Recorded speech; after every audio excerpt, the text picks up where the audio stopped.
Saudara-saudaraku yang terkasih di dalam Tuhan Yesus Kristus, malam hari ini mari kita mendengarkan firman Tuhan dengan tema ibadah yang dikasihi Tuhan. Untuk saudara-saudaraku yang mungkin malam hari ini baik di rumah ataupun di rumah sakit masih terbaring sakit, kami percaya Tuhan akan melawat saudara dan mengurapi obat yang diberikan para dokter, sehingga obat itu menjadi obat yang terbaik untuk kesehatan saudara, sehingga saudara dapat kembali pulih dan sembuh, dapat berkumpul dengan keluarga dengan penuh sukacita.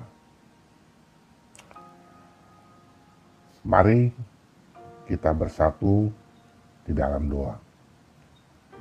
Bapa yang kami kenal di dalam nama Anakmu Yesus Kristus, di malam hari ini kami akan membaca sebagian firman-Mu. Sertai kami Tuhan, buka hati pikiran kami, agar apa yang kami baca di dalam firman-Mu nanti kami boleh mengerti dan menjadi landasan hidup kami di dalam menjalani hari-hari esok. Terima kasih Bapa yang di surga. Inilah doa yang kami panjatkan di dalam nama Anakmu Yesus Kristus, Juru Selamat kami yang hidup. Amin. Saudara-saudara yang terkasih, mari kita membuka kitab Yesaya 58 ayat 9b sampai 14. Yang malam hari ini kita beri tema ibadah yang berkenan di hadapan Tuhan. Mari kita baca firman tadi, yaitu kitab Yesaya 58 ayat 9b sampai 14. Demikian. Pada waktu itulah engkau akan memanggil dan Tuhan akan menjawab. Engkau akan berteriak minta tolong dan Ia akan berkata, "Ini aku." Apabila engkau tidak lagi mengenakanku kepada sesamamu dan tidak lagi menunjuk-nunjuk orang dengan jari dan memfitnah. Apabila engkau menyerahkan kepada orang lapar apa yang kuinginkan sendiri dan memuaskan hati orang yang tertindas, maka terangmu akan terbit dalam gelap, dan kegelapanmu akan seperti rembang tengah hari. Tuhan akan menuntun engkau senantiasa, dan akan memuaskan hatimu di tanah yang kering, dan akan membaharui kekuatanmu. Engkau akan seperti tanah yang diairi dengan baik, dan seperti mata air yang tidak pernah mengecewakan. Engkau akan membangun reruntuhan yang sudah berabad-abad dan akan memperbaiki dasar yang diletakkan oleh banyak keturunan. Engkau akan disebutkan yang memperbaiki tembok yang tembus, yang membetulkan jalan supaya tempat itu dapat dihuni.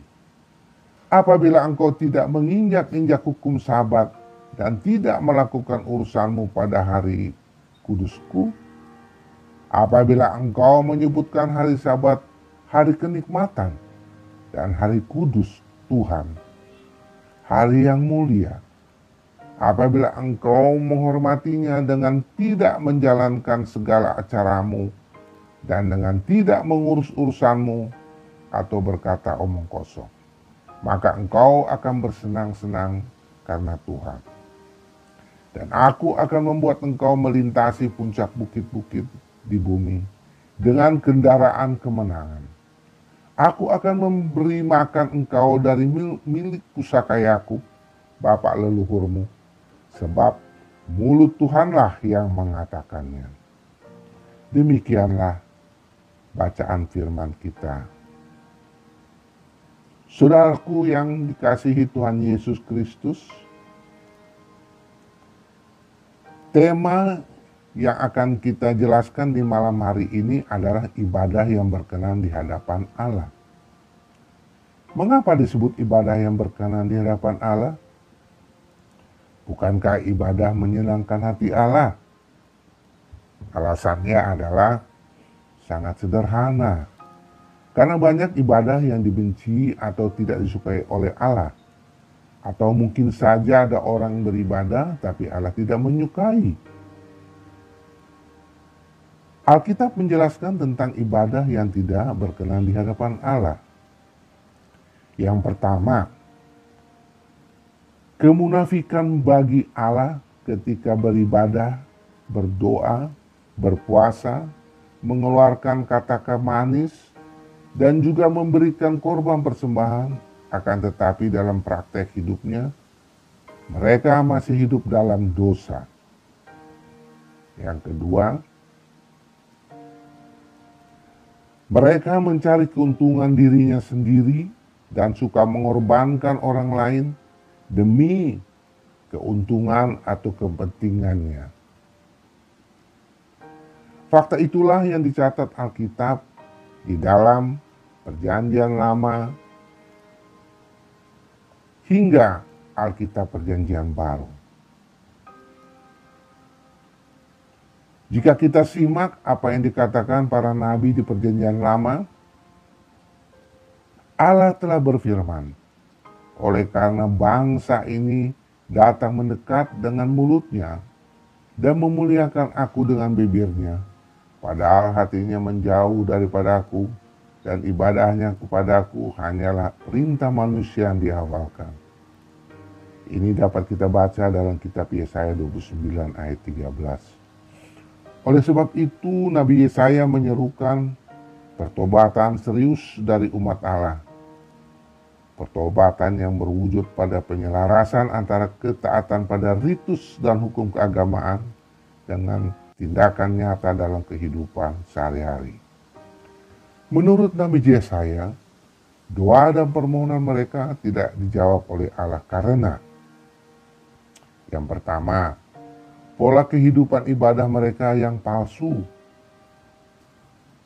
Itulah yang menjadi sebab Allah sungguh-sungguh tidak menyenangi ibadah yang tidak diikuti dengan tindakan kebaikan terhadap sesama. Yang kedua, juga Allah tidak berkenan terhadap ibadah puasa dan perayaan hari Sabat yang tidak diikuti dengan tindakan mengasihi terhadap mereka yang membutuhkan pertolongan. Yang ketiga, akibat dari keduanya itu Allah akan menghukum orang-orang yang terlihat seperti memuji Allah, tetapi di tempat lain justru suka menindas, menekan, dan mempersulit orang lain. Inilah kemunafikan ibadah Israel yang tidak berkenan atau menyenangkan hati Allah.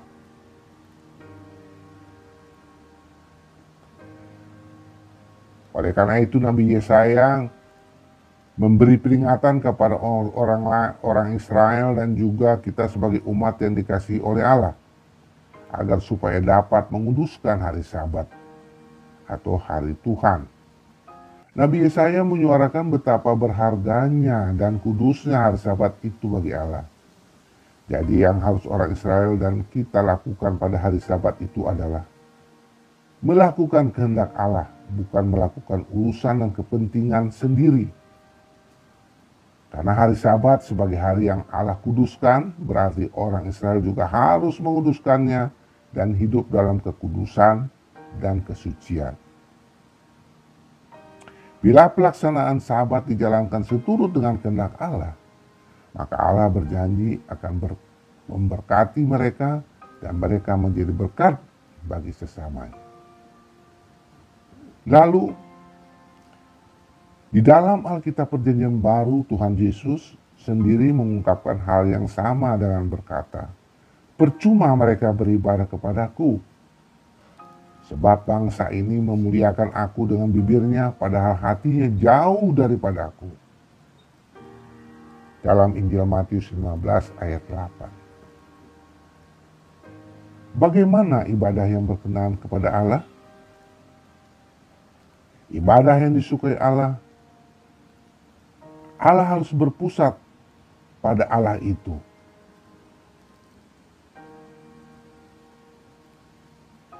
Karena yang diagungkan dalam ibadah itu hanya Allah. Ibadah yang disukai Allah dapat dilakukan dalam bentuk perayaan yang di dalamnya terdapat unsur persekutuan, pujian, persembahan, ucapan syukur, dan juga diikuti dengan perilaku hidup yang adil dan benar kepada sesama di dalam kehidupan sehari-hari. Tentang ibadah yang berkenan di hadapan Allah, Rasul Paulus juga menulis kepada jemaat di Roma, yaitu dapat kita baca dalam kitab Roma 12 ayat 1 demikian. Karena itu saudara-saudara, demi kemurahan Allah aku menasihatkan kamu supaya kamu mempersembahkan tubuhmu sebagai persembahan yang hidup, yang kudus dan yang berkenan kepada Allah. Itu adalah ibadahmu yang sejati. Firman Allah di atas menjelaskan Allah menginginkan agar setiap umatnya mampu menjadi terang dan mampu mengangkat dan menolong orang lain yang hidup dalam kegelapan agar dapat menuju hidup terang yang bersumber dari Allah.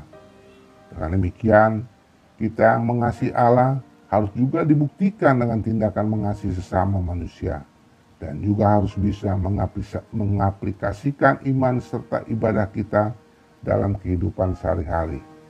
Oleh karena itu, ibadah yang benar adalah ibadah yang pada satu sisi menunjukkan ketaatan pada ritus dan hukum keagamaan berupa perayaan, puasa, sabat, dan lain-lain. Dan pada sisi lain haruslah dapat mewujudkannya dalam kehidupan sosial kita sehari-hari dengan sesama. Kesimpulan semuanya dari firman yang telah kita dengar adalah Nabi Yesaya dengan jelas menyampaikan kepada umat Israel dan juga kita sebagai umat yang dikasihi Allah tentang apa yang menjadi janji Allah bagi yang melakukan dan hidup dalam kehendak Allah, yaitu mereka yang hidup dalam kasih, peduli dan suka menolong sesama manusia, maka Allah akan memberkati mereka dan menuntun hidup mereka ke dalam sukacita. Amin. Sebelum kita akhiri, marilah kita bersatu dalam doa. Terima kasih Tuhan, Bapa yang di surga. Kami telah membaca sebagian firman-Mu. Biarlah firman yang telah kami baca dan kami dengar dapat bermanfaat buat hidup kami ke depan. Bapa yang di surga, malam hari ini kami akan beristirahat tidur. Sertai kami, jaga kami sepanjang malam hari ini dan berikan kami kesehatan sampai hari esok. Demikian juga kami berdoa untuk saudara kami yang lain, Bapa, sertai mereka juga di dalam tidur mereka. Kami serahkan juga ya Bapa, bangsa dan negara kami ke dalam tangan pengasihan Tuhan. Tuhan lindungi, Tuhan jaga, baik semua umat-Mu yang ada di dunia ini maupun secara khusus di negara Indonesia ini. Jauhkan dari kami segala mara bahaya penyakit dan gempa. Dan buat saudara kami yang terkena gempa, Tuhan tolong mereka, berikan mereka sukacita. Biarlah ya Bapa, para stakeholder mau membantu datang baik dari pemerintah pusat daerah untuk meringankan beban mereka. Sertai berkati pemimpin kami, para petugas medis, petugas keamanan negara kami. Berikan kesehatan buat mereka, berikan juga berkat buat keluarganya. Terima kasih Bapa di surga. Ampuni segala kesalahan kami di hadapan-Mu, agar berkat-berkat-Mu tidak terhalang oleh karena dosa-dosa kami. Di dalam nama anak-Mu Yesus Kristus kami berdoa dan mengucap syukur. Amin. Shalom, selamat malam, selamat beristirahat. Kasih Tuhan Yesus Kristus menyertai kita. Tuhan Yesus memberkati. Amin.